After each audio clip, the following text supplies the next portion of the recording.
Filipenses capítulo 1, nós já olhamos algumas coisas.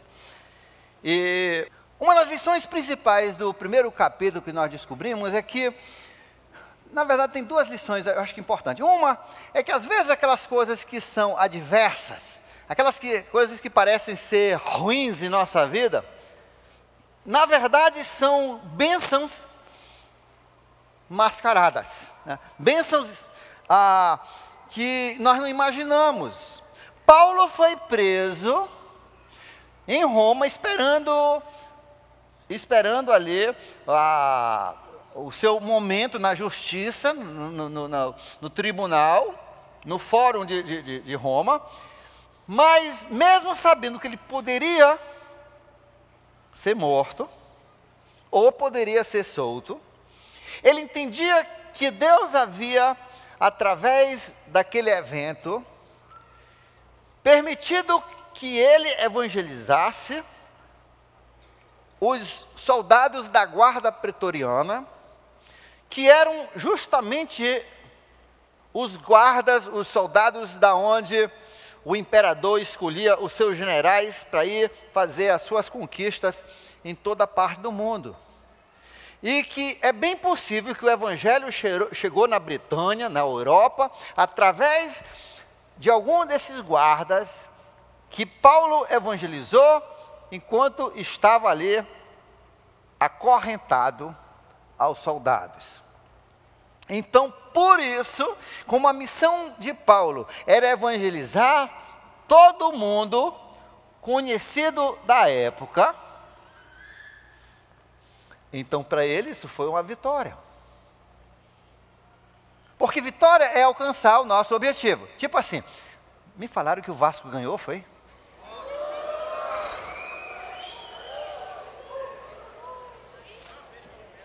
Graças a Deus que são poucos, né? Então estou só brincando, né? Mas olha só, o importante, o Vasco, eu não sei, eu não vi o jogo, né? Eu não vi o jogo, ouvi só os fogos, mas o jogo talvez foi até feio, né? Talvez eles jogaram contra quem? Botafogo? Não, ainda bem que foi o Vasco. Então, jogaram contra o Botafogo, né? E é possível que o Botafogo jogou até mais futebol, mais bonito, mas sabe quem leva a taça? Quem fura gol. Então, às vezes, na nossa vida, tem coisas que não são muito bonitas, não são muito agradáveis na nossa vida, mas o importante é a gente alcançar a nossa meta, o nosso objetivo. E Paulo, então, ele se alegrava no meio do seu sofrimento, no meio das suas correntes, ele se alegrava. Ele tinha como motivo de alegria porque ele estava alcançando a missão que Deus tinha dado para ele, que era de pregar o evangelho por toda parte do mundo. E aí, então, isso aí é a primeira perspectiva que Deus quer que você tenha na sua vida, tá? Quando vem aqueles momentos difíceis, aquelas coisas difíceis, lembre-se que Deus está fazendo a obra dele. E que essas dificuldades, tudo coopera para o bem daqueles que amam a Deus e são chamados pelo seu nome. Segunda coisa que nós aprendemos no primeiro capítulo, é que Deus diz, por mais que você discorde do seu irmão, do seu pastor, de uma outra igreja, de um primo, quando se fala de outros crentes em Jesus Cristo, nós temos, todos nós, duas coisas em comum. Primeiro, nós temos Jesus em comum. Nós temos um amor por Deus, por Jesus em comum. Então, eu posso me alegrar nisso. Sim, às vezes tem igrejas que eu não acho que são tão dinâmicos. Às vezes tem igrejas que têm atividades que eu não faria. Mas sabe uma coisa? Não é da minha conta. O que eu posso alegrar até com aquela igreja bem diferente, se ela realmente prega o evangelho, eu posso me alegrar porque eles conhecem e amam Jesus. Aquele seu irmão, não tem aquele irmão, às vezes até no seu grupo de oração, que parece que tudo que ele fala é o oposto do que você falaria? Não tem aquelas pessoas que parece que são assim, é o preto no branco, o polo norte, polo sul. Espero que esse irmão não seja o seu marido. Que para você ter uma opinião, a opinião deles é o oposto. Não tem essas pessoas, mas nesses momentos, você tem que lembrar de uma coisa. Os dois têm em comum que amam Jesus. Segunda coisa que Paulo nos mostra é que nós temos outra coisa em comum. Nós estamos na missão de evangelizar, de pregar o evangelho do Senhor Jesus. Então, se nós estamos pregando o evangelho, nós podemos nos alegrar uns com os outros. Tem um pastor que eu não conheço, de um outro estado, nunca conheci, não sei quem é o pastor, não conheço a igreja, eu sei o nome, mas um amigo meu recebe de vez em quando um e-mail. Um amigo meu, que também mora em outro estado, recebe um e-mail, toda vez que a gente faz uma programação aqui na Nova Igreja Batista, pastor, se você estiver nos ouvindo, eu estou falando para você. Aí ele manda um e-mail para o meu amigo, dizendo assim, eu acho errado eles fazerem um programa assim. Você concorda com esse tipo de programa? Aí finalmente o meu amigo, o pastor, mandou uma mensagem, olha, é o seguinte, você tem que ver, sim, tem coisas que o Davi faz, a Nova Igreja faz, que eu não faço, algumas porque eu não posso, que eu não tenho condições, outras porque, sei lá, é diferente, cada estado é um caso, cada comunidade é um caso. Mas eu te digo uma coisa, vá visitar um programa ou um culto deles. Esse pastor nunca veio visitar, mas ele critica, tá? Ele nunca veio visitar um programa, nunca viu um programa, nunca veio para um sonho de Natal, que já está rodando um bocado de tempo, 15 anos, um monte de gente, de tempo. E 30 vezes, porque oportunidade não falta, que ele não mora tão longe assim não. E ele diz, olha, uma coisa é certa, naquela igreja, na nova igreja, quando tem um programa, o evangelho vai ser pregado de uma forma clara, simples, com a oportunidade da pessoa aceitar Jesus, como eu nunca vi em igreja nenhuma. Então, irmão, nós temos algo em comum. Estou falando com você, pastor. Venha visitar. Uma coisa nós temos em comum, nós estamos pregando o evangelho. Sim, nós do nosso jeito, porque Deus nos deu esse lugar, né? Você nem poderia fazer na sua igreja o que nós fazemos aqui, e nós não poderíamos fazer em nossa igreja o que você faz aí na sua igreja. Por quê? Mas nós temos isso em comum. Nós estamos pregando o evangelho, e por isso nós podemos nos alegrar até naquele irmão, né? Não tem, olha só, eu e meu pai, nós estamos, olha, meu pai tem 90, ele completou 90 anos. Obrigado pelas orações de vocês que oraram, foi fantástico. Foi fantástico, né? Foi uma alegria para o coração dele. A irmã dele de 85 anos e o cunhado dele de 87 vieram para a festa. Os primos vieram, né? Os filhos do irmão que morreu ano passado com 91 anos. Vocês vão ter que me aturar muito tempo, né? Olha só.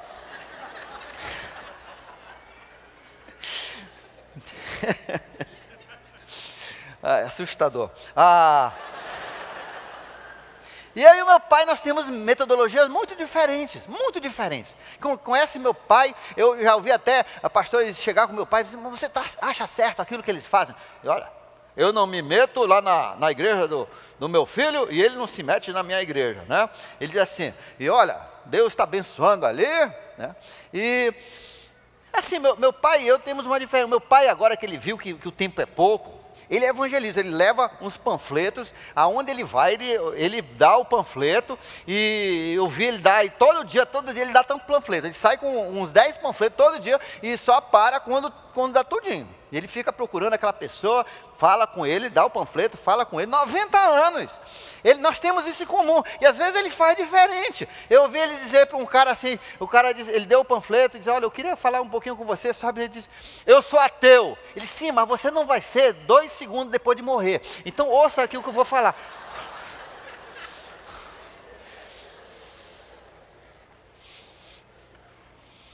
Ele falou para o outro assim, sim, mas quando você cair no inferno, você vai acabar com esse negócio de ateísmo. No inferno não tem ateísmo, não tem ateu. Eu não falo assim, mas sabe uma coisa? Deus deu a missão para ele faz do jeito dele, e nós temos uma coisa em comum. Nós estamos evangelizando. E Deus usa ele, Deus me usa, cada um à sua maneira. E eu posso me alegrar na vida do meu pai, Porque nós estamos evangelizando, nós estamos pregando o evangelho. Isso então abre muito espaço para muitas formas diferentes de eu poder me alegrar. Porque às vezes a gente começa a censurar os outros, começa a criticar os outros e terminamos perdendo o foco, perdemos a alegria. É tipo assim na sua casa, não tem vez que o seu marido vai fritar um ovo, isso é um perigo, né? Outro dia um marido foi fritar um ovo, quase queima o apartamento todinho. Aí vai fritar o ovo, aí a mulher já chega assim, meu Deus, esse ovo vai se afogar, de tanto óleo que a pessoa coloca na frigideira, né? Aí está sujando, né? Deixa o teu marido fritar o ovo, né? Agora, eu espero que ele depois limpe também o óleo, né? E se pegar fogo na casa, que ele construa outra, tá? Mas, veja só, às vezes, então, nós perdemos a alegria porque a gente começa a se incomodar com o jeito da outra pessoa fazer as coisas. Se a pessoa estiver pregando o evangelho, Paulo diz até quando aquela pessoa é meio contrariada, parabéns, bênçãos para ele. E nós podemos nos alegrar que o nome de Jesus está sendo pregado. Isso aí são as duas grandes lições do capítulo 1, e nós vamos encerrar o capítulo 1 hoje, falando de um terceiro conceito que ele nos dá aqui. No verso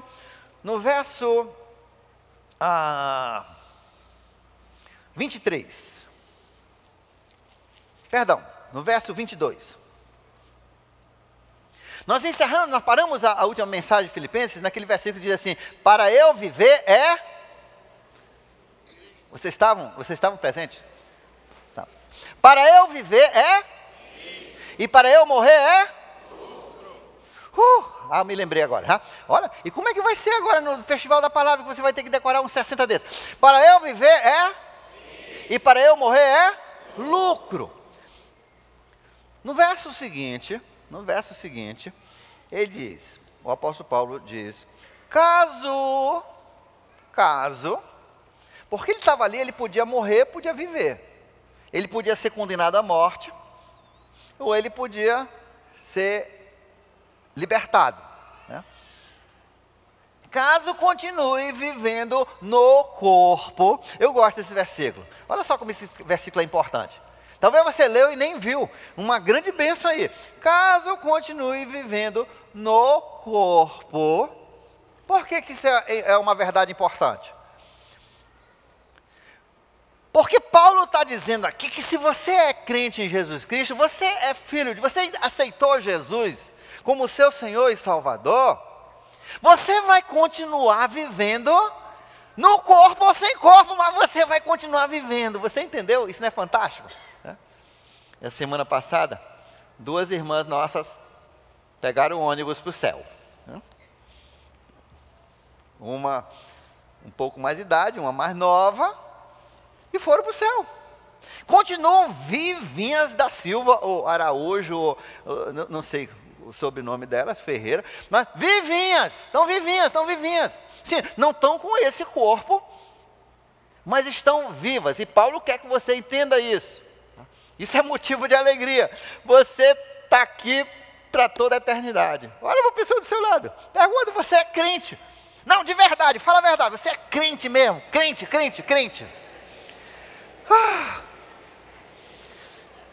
Vou ter que te aturar por toda a eternidade. É, maravilha. Olha só. Olha o que ele diz. Se eu continuar vivendo no corpo, significa, né? Agora desse jeito que eu estou, mas Paulo já entende uma coisa, que ele ia continuar vivendo no corpo ou na esperação do novo corpo, né? Esperando o novo corpo, ele ia continuar vivendo. Terei fruto do meu trabalho. Eu já não sei o que escolher. Estou pressionado dos dois lados. verso 23. Desejo partir e estar com Jesus, porque é muito melhor. Paulo tinha feito uma visita no céu. Inclusive ele disse que ele não sabe se foi com corpo ou sem corpo. Mas de alguma forma Deus o transportou para o céu, justamente para ele pegar as aulas com Jesus, para poder ser o apóstolo que fosse escrever para os gentios. Então Jesus orientou ele e ele foi para o céu.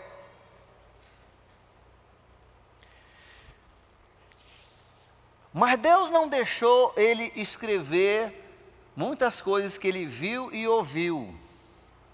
E sabe por que eu acho que Deus não permitiu? Porque se ele tivesse escrito, estava todo mundo, eu próximo, eu já comprei até o caixão, eu quero ser o próximo, né? E nós não temos isso, a gente continua, todo mundo continua querendo viver, e assim a gente continua evangelizando, que é a nossa missão, e se nós soubéssemos o que o céu realmente tem para nós, estava todo mundo, me passa uma virose, por favor, me dê uma virose. Puxa vida, eu não consegui pegar aquele câncer. Porque todo mundo ia estar querendo ir para o céu. E Paulo tinha visto o que esperava ele no céu. O céu é fantástico, gente, o céu é fantástico. Deus deixou de escrever muitas coisas sobre o céu, justamente porque senão ia estar todo mundo querendo, chispar daqui da terra. E o Paulo já diz assim, porque eu já sei que o céu é muito melhor. Muito melhor. Não é pouco melhor, muito melhor. Boca cheia, muito melhor. Você já visitou uma casa assim, um casarão, uma mansão, que você pensou assim, poxa, eu queria morar num lugar desse. Eu fui na casa de um amigo uma vez, rapaz, ele tem uma quadra de squash dentro da casa, do lado da sala, toda de vidro. Já pensou jogar squash, que é tipo o tênis, no ar condicionado? Meu sonho, né? Melhor só se tivesse uma quadra também para jogar um futebolzinho, né? Tinha piscina. É um negócio de louco, entendeu? Você já foi numa mansão bonita e pensou assim, puxa, eu gostaria de morar aqui. Quantos já tiveram essa santa inveja?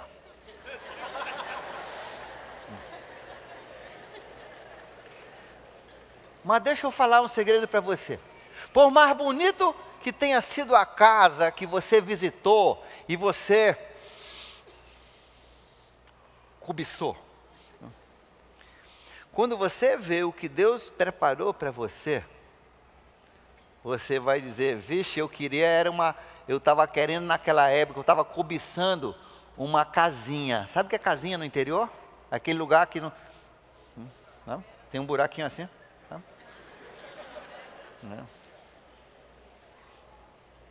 Eu estava cobiçando uma casinha e não sabia. Quando você vê o que Deus tem preparado para você, a Bíblia diz que é além da sua mais louca imaginação. E Paulo já sabia, ele já tinha visto algumas coisas no céu e ouvido algumas coisas no céu. E por isso ele diz, olha, e partir, como nossas duas irmãs partiram essa semana passada, eles é muito melhor. É muito melhor. Mas eu estou pressionado pelos dois lados. Eu desejo partir para estar com Cristo, porque é muito melhor. Contudo, é mais necessário por causa de vocês que eu permaneça no corpo. Porque veja só, o apóstolo Paulo entendia uma coisa.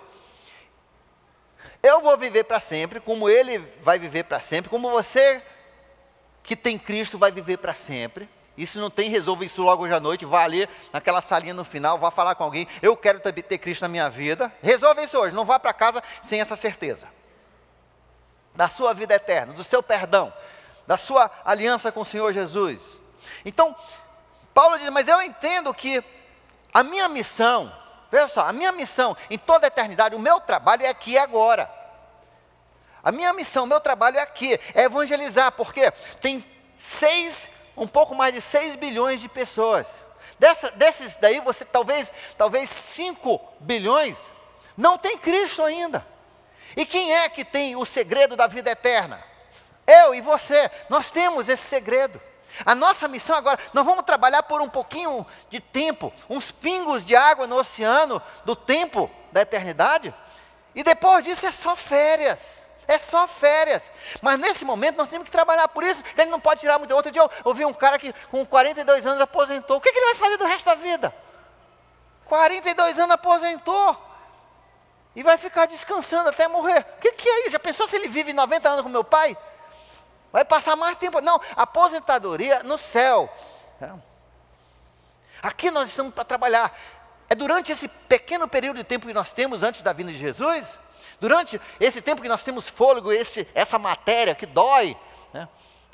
Que tem esporão de galo, que tem tendinite, que tem ocite, que tem bursite, que tem tudo que é it, né? É durante esse período que nós podemos evangelizar, que nós podemos fazer uma diferença eterna da vida das pessoas. Então sim, de vez em quando a gente tira assim uma folga rápida, mas até nas nossas folgas, a gente tem que ver que Deus às vezes está levando a gente para umas férias, para evangelizar lá naquele lugar. Nós nunca tiramos férias da nossa missão. Nossa missão é pregar o Evangelho. Todo mundo pregando o Evangelho, porque nós só temos essa vida para fazer a diferença na vida de milhares sobre milhares. Paulo entendia isso. Por isso que ele diz, olha, era melhor eu ir. Para mim, muito melhor.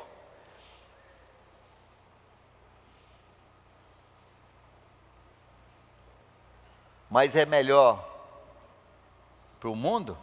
É melhor para a igreja? É melhor para as pessoas que precisam de salvação? Que eu fique.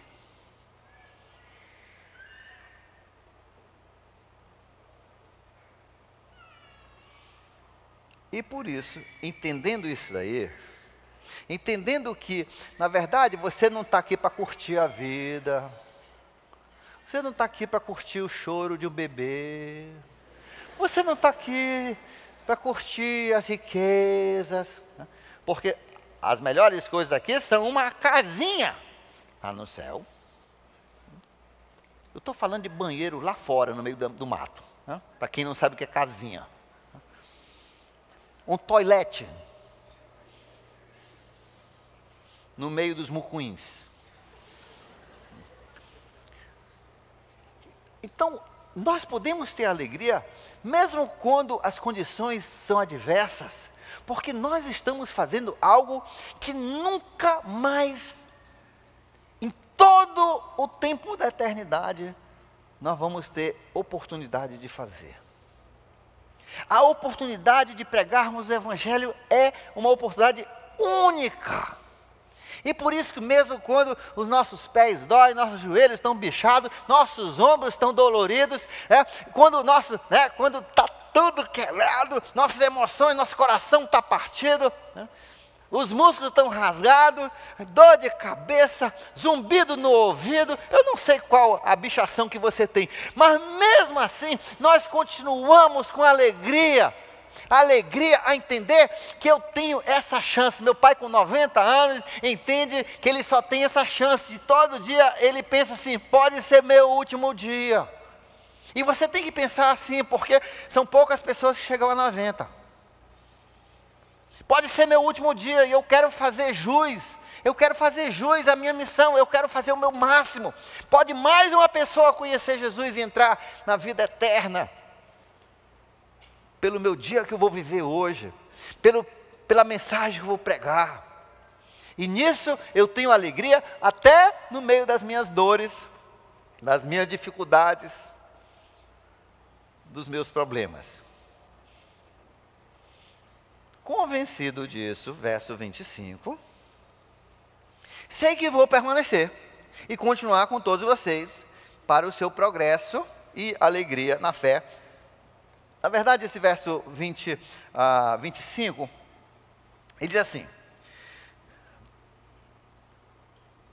o meu alvo, e esse alvo é o alvo de todo líder, é que você tenha progresso, tá? Em duas coisas. Veja só, na sua alegria e na sua fé. Na sua alegria e na sua fé. Paulo diz, eu quero que você cresça. A missão de um líder, quantos são líderes de um grupo pequeno ou de algum ministério? Você é líder, ou você é um pastor. Olha, a sua missão para aquele rebanho que Deus te deu, hoje à noite, né, entre os dois cultos, eu vi ali um rebanho de 3 meninas de 11 anos, 4 tinham faltado que os pais não vêm à noite, e a líderzinha ali, né, com o bolo que trouxe para ela, dando alegria, trazendo alegria, influenciando a vida daquelas 3 jovenzinhas. A nossa missão como líder é ajudar o rebanho que Deus colocou conosco a progredirem na sua alegria, verdadeira alegria no Senhor. Porque assim, alegria bíblica, eu acho que já ficou bem claro, que não é aquela euforia toda, né? Para você ter euforia toda hora, você tem que fumar maconha.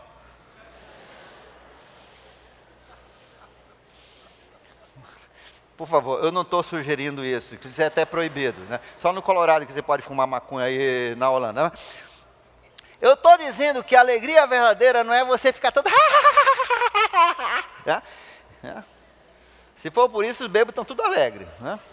Não sabe nem onde é que estão, não sabe nem quem são, mas estão bêbados, os doidos também, né? Mas a alegria é aquele contentamento de alma. A alegria, na verdade, é entender que tudo o que eu faço é para o bem e para o bom. Tudo coopera para a minha alegria eterna. E sim, vai ter momentos que Deus nos dá um refresco, que a gente tem serotonina, tem ataques de serotonina. Às vezes quando você ouve assim uma música que nem a orquestra, por isso que eu gosto de uns cultos diferentes, a orquestra e o coral, dá uma alegria, né? Às vezes quando a gente ouve assim uma música, né? E assim que toca no coração, a gente sente uma alegria. Às vezes alguém fala alguma coisa, sente uma alegria. E sim, esses momentos são dados por Deus para dar um refresco, mas o que Deus quer é que a gente veja a alegria eterna. A alegria eterna é poder viver para todos sempre com Deus no mundo que Ele criou. Viver sem medo da morte. Viver sem toda essa praga da maldade. Sem os assaltantes, sem a corrupção, sem os vírus, sem as bactérias nocivas. Isso é alegria, e Deus quer que você veja isso, porque a alegria no Senhor é a nossa força. E para você persistir nessa vida até a volta de Jesus, você tem que ter alegria na sua vida. Essa é a mensagem de Filipenses. Convencido que eu vou permanecer, a fim de que, o que eu quero que todos vocês, né, perdão, deixa eu começar de novo. Verso 25. Convencido disso, sei que vou permanecer e continuar com todos vocês, para que vocês progridam para o progresso, tá? Na verdade, lá no grego é assim, o progresso da sua alegria. O progresso da sua alegria e o progresso da sua fé. Essa é a missão de todo líder. Ajudar você a se alegrar no Senhor, verdadeira alegria. E não alegria passageira, euforia que você consegue fumando uma maconha. Entendeu? Chega uma pessoa lá no seu grupo, tá doidão. Mas essa alegria, quando passar o efeito da maconha, ele entra numa depressão. Isso não é alegria. Isso é um tapa-buraco, isso não é alegria.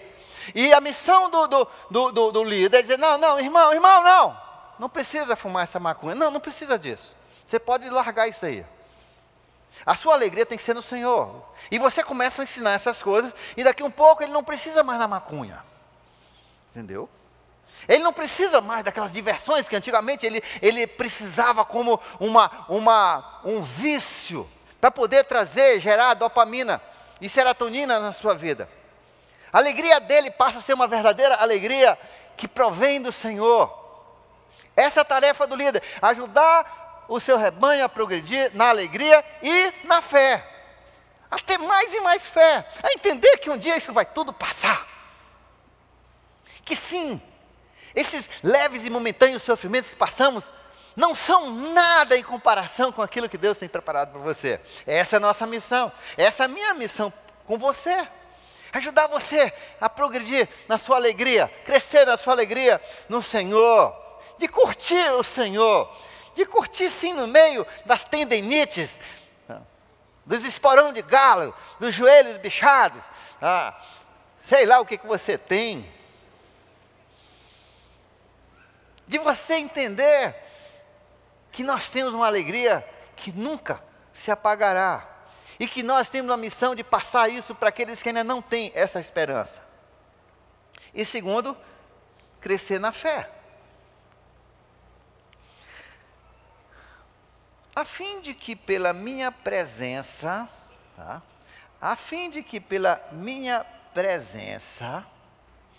vocês, que a minha presença se torne um motivo de alegria. Parte da missão, da minha missão, da tua missão, da igreja, é alegrarmos uns aos outros. Sabia disso? Parte da minha missão é alegrar você. Por quê? Porque a alegria no Senhor é a nossa força. E quando você está mais alegre, você vai pregar melhor o Evangelho, você vai persistir, você vai vencer melhor a tentação. E por isso que nós nos reunimos uma vez por semana no domingo, né, de manhã e à tarde, alguns só de manhã, outros só à noite, alguns os fiéis de manhã e à noite, né? E a gente se reúne, por quê? Porque a nossa tarefa é alegrar. A minha tarefa é ajudar a alegrar você. A sua tarefa é ajudar. Por isso que, olha, você que é irmão tartaruga, sabe o que é o irmão tartaruga? Irmão tartaruga é assim. Ele chega na igreja, sabe, vocês conhecem tartaruga, sabe? Jabuti, então, pronto. Aliás, eu não sei se o jabuti faz isso. Tartaruga faz. Aí ele senta, aí quando o pessoal vem, ele puxa a perna para dentro, a cabeça para dentro, fica só o casco.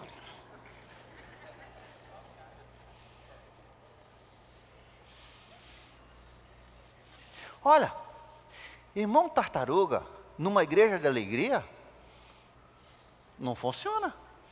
A sua missão, e por isso que eu falo tanto sobre esse assunto, os pastores que trabalham junto comigo, esse colegiado maravilhoso, que eu tento alegrar o coração deles, de vez em quando eu pago até um almoço, de vez em quando. Mas o Arthur toda semana faz. A nossa missão é alegrarmos o povo. É alegrar. A sua missão é alegrar o povo, alegrar os seus irmãos. Por isso que quando você chega aqui, eu digo, não se sente, você vai ler a sua Bíblia em casa. Você vai sentar na sua cadeira, na sua poltrona, na sua casa. Tá? Aqui não. Aqui você tem que alegrar o coração. Olha só esse homem aqui. Está casado 8 meses, olha só a tristeza no rosto dele. E eu chego aqui e olha, meu irmão, e isso também passará. Né? Eu sei que no 8º mês, às vezes as coisas parecem uma eternidade. Né? Mas você casou com uma linda mulher, e ela é bacana, e ela também acha que está sendo difícil. Mas isso passará, nada que uma pizza não resolva. Vamos comer uma pizza ali, entendeu? Aí já fica, entendeu como é a coisa? A nossa tarefa é alegrarmos o coração uns dos outros. A sua missão quando você vem para a igreja é alegrar o coração dos outros. Isso é uma missão, e quando você alegra o coração dos outros, você alegra o coração de Deus, porque Ele mandou você alegrar o coração do seu irmão. Está dando para entender? Os irmãos tartaruga vão deixar de ser tartaruga agora? Então, se você vê um irmão tartaruga, você chega lá naquela perninha, você mete a pinça, mete o alicate lá dentro e puxa, né? Cuidado para não puxar o pescoço, que às vezes ele dá uma dentada, né?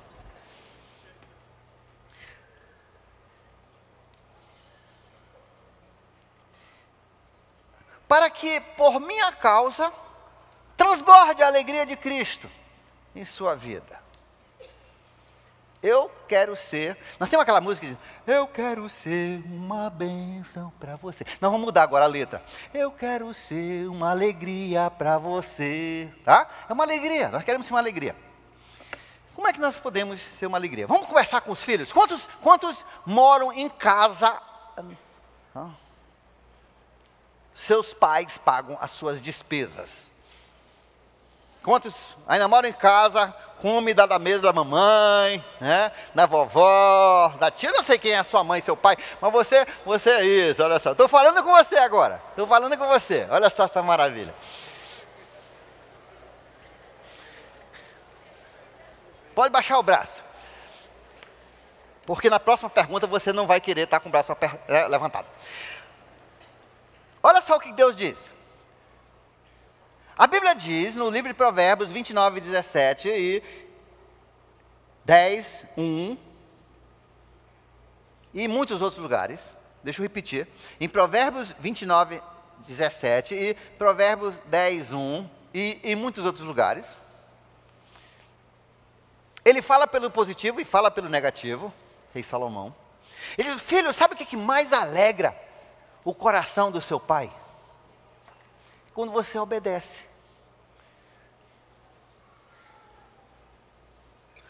Quando você obedece, você alegra o coração do seu pai. Então, você que levantou a sua mãe, você que levantou a sua mão,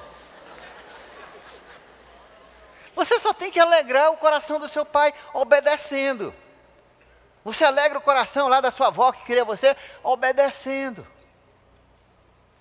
Você chega em casa e você está com a tatuagem de uma caveira e 2 ossos cruzados assim no meio da testa. E você não falou nada, sua mãe. Não, você não está alegrando seu pai e sua mãe. Filhos, Deus disse que a sua missão é alegrar. O filho sábio alegra o coração. Vamos fazer uma entrevista. Cadê? Agora eu vou falar com os filhos que estavam com o braço levantado. Vamos lá. Eu vi uns 3 aqui. Foi aqui?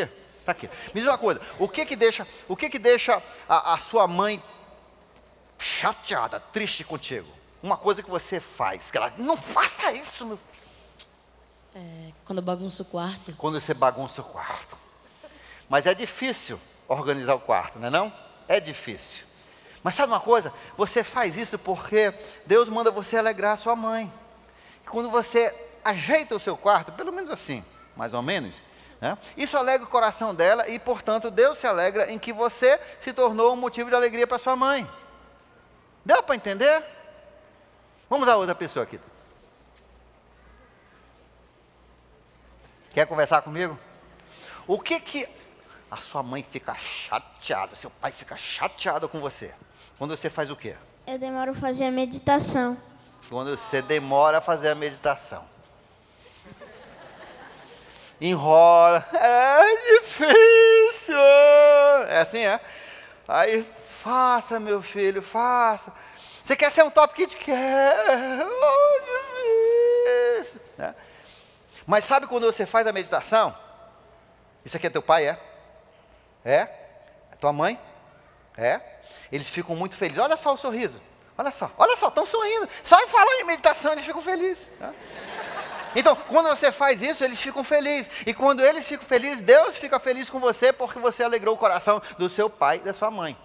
Não é fantástico? Vamos ali para aquela garota ali. Você sabe que eu não estou. Eu vou para um mais velho. Vou procurar um. Quem são os jovens que moram ainda em casa? Jovem, tá aí, olha. Você também mora em casa ainda? E você já tem 5 anos e está morando em casa ainda? Deixa eu falar com esse jovem aqui. Como é o seu nome? Ednei. Ednei, você mora em casa, né? Graças a Deus, né? Aproveite a economia, porque depois que casa, é só trabalho. O que você faz que, assim, o que a sua mãe reclama às vezes de você?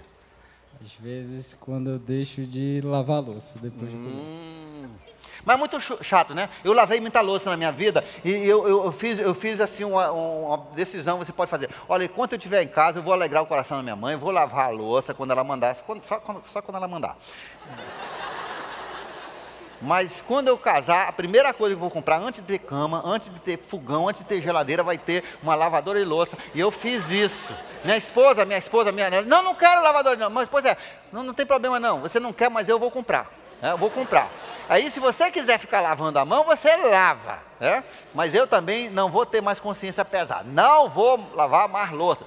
Mas eu já lavei, em 32 anos de casado, já lavei 2 vezes. Uma vez porque ela quase decepa o dedo e outra vez, eu acho que ela quebrou o braço. Um negócio assim. Mas, de qualquer forma, eu fui muito generoso. Então, olha só, quando você, Ednei, né, que você falou? Você lava a louça, por mais que, eu não sei, eu não gostava de lavar a louça. Minha mãe dizia assim, mas fica tão limpinha a tua unha. Não, eu limpo com alicate mesmo. você alegra o coração da sua mãe. E quando você alegra o coração da sua mãe, quem é a sua mãe? Tá aqui ela? Tá aqui ela? Tá aqui? A sua madrasta. Cadê essa madrasta? Cadê a madrasta? Levanta a mão. Olha só. Então, quando ele lava a louça, cadê o pai? Cadê o pai? Levanta. Olha aí. Quando ele lava a louça, eles ficam felizes e Deus fica feliz com você porque você alegrou o coração dos pais. Olha só. Tá vendo como é que funciona? E assim na igreja também, quando você alegra o coração do seu irmão, então quando você vem aqui para o culto é para alegrar o coração. Senhor, eu quero alegrar o coração de alguém. Outro dia eu alegrei seu coração, não foi? Eu entrei, coitada, com a perna quebrada. Como é que você fez isso? Eu não quero nem saber, né?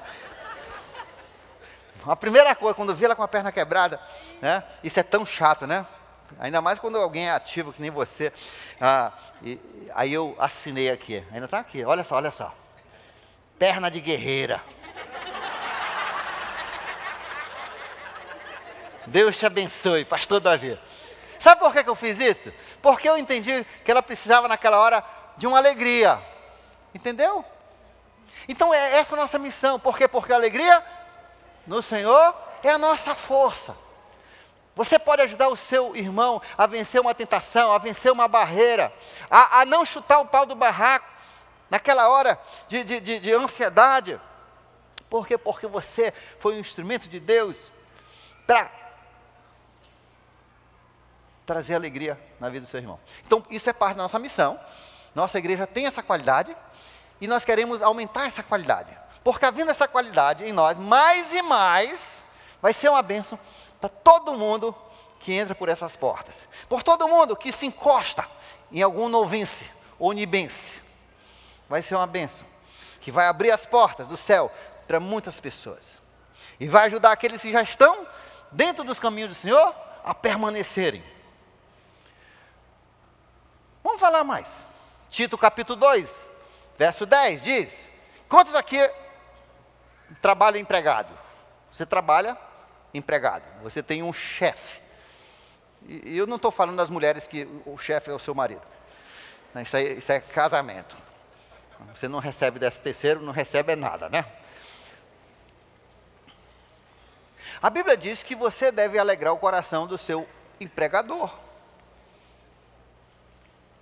Você deve trabalhar de uma forma que o seu empregador fique contente com você. É parte da sua missão, é alegrar o coração do seu empregador. E a Bíblia ainda diz assim, principalmente se ele é crente. Ainda mais se ele for crente. Você alegra o coração do seu chefe? Do seu empregador? Ou você é o chatinho? Você é a chatinha?